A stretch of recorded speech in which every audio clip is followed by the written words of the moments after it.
ভৈরব নদীতে তলিয়ে গেল চাষাবাদের কাজে ব্যবহৃত হয় লিভার পাম্প। একাধিকবার আরএলআইকে জানিয়েও মেলেনি কোনো সুরাহা। অভিযোগ চাষিদের। ঘটনাটি ঘটেছে মুর্শিদাবাদ জেলার বহরমপুর ব্লকের হরিহরপাড়া বিধানসভার দৌলতাবাদের সরসাবাদ নিধিনগর খাসপুর এলাকায়।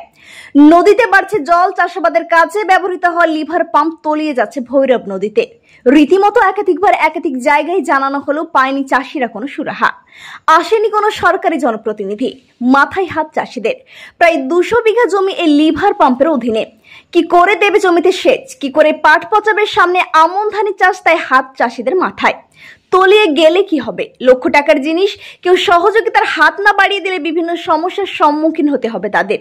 এ নিয়ে রীতিমতো ভেঙে পড়েছেন চাষিরা। চাষাবাদ করে কোনো রকমের সংসার চলে তাদের। শেষমেশ সমস্যা কি সমাধান হবে?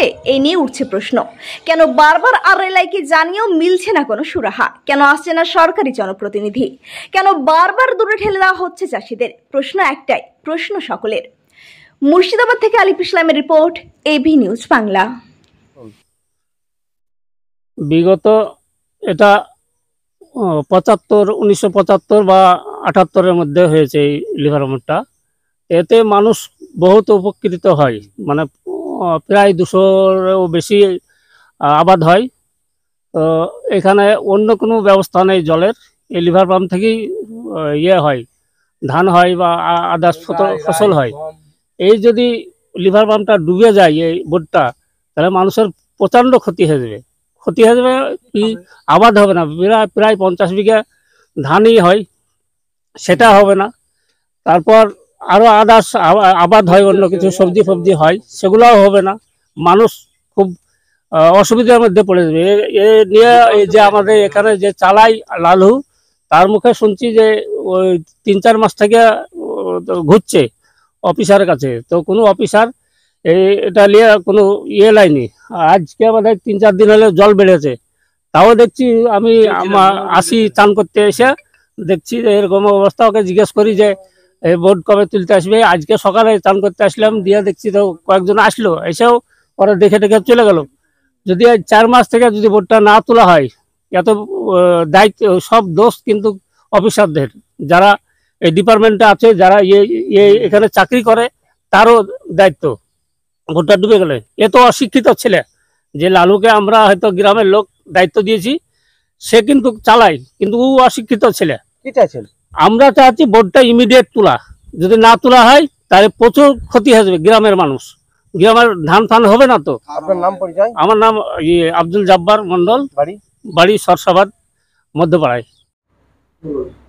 এই যে লিভার পাম্প আপনাদের সরসাবাদ নিধিনগরে, এই পাম্পটা একাধিকবার অভিযোগ করা হয়েছে, তবুও এখন পর্যন্ত সুরাহা হয়েছে, এই বিষয়ে কি বলবেন?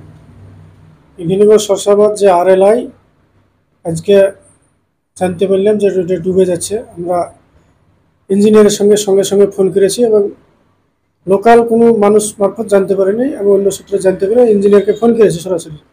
তো ইঞ্জিনিয়ারের কাছে খবর আছে যে ডুবছে। 7-8 মাস আগে ওই বাসটার টোটাল ইন্সপেকশন করে প্ল্যানে দেওয়া হয়েছে, কিন্তু পাস হওয়ার পরে এখনও সেগুলো কার্যকারী হয়নি। আমরা যোগাযোগ করার সঙ্গে সঙ্গেই আমরা বললাম যে মিডিয়ায় এরকম দেখাচ্ছে, আপনি দ্রুত খোঁজ নেন।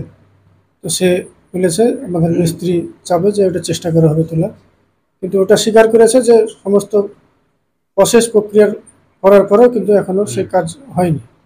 চাষিরা জানিয়েছে সেখানে প্রায় 200 বিঘারও প্রতি জমি চাষ, সামনে যেহেতু আমন ধান আছে, তো তারা বিপদের সম্মুখীন হচ্ছে। এর কি দ্রুত কোনো ব্যবস্থা করা হবে? এখানে ARLI এর চেম্বার যেগুলো এক্সটেনশন করা হয়েছে, সে সঙ্গে চাষের কাজও বেড়েছে, কিন্তু এইভাবে ডুবে যাওয়া যে দুর্ঘটনা ঘটছে, তাতে যদিও সরকার সরাসরি নেমে এটাকে উঠায়, তবুও যে সাময়িক যে ক্ষতি হবে সেটা কিন্তু চাষিদের পূরণ করতে পারবে।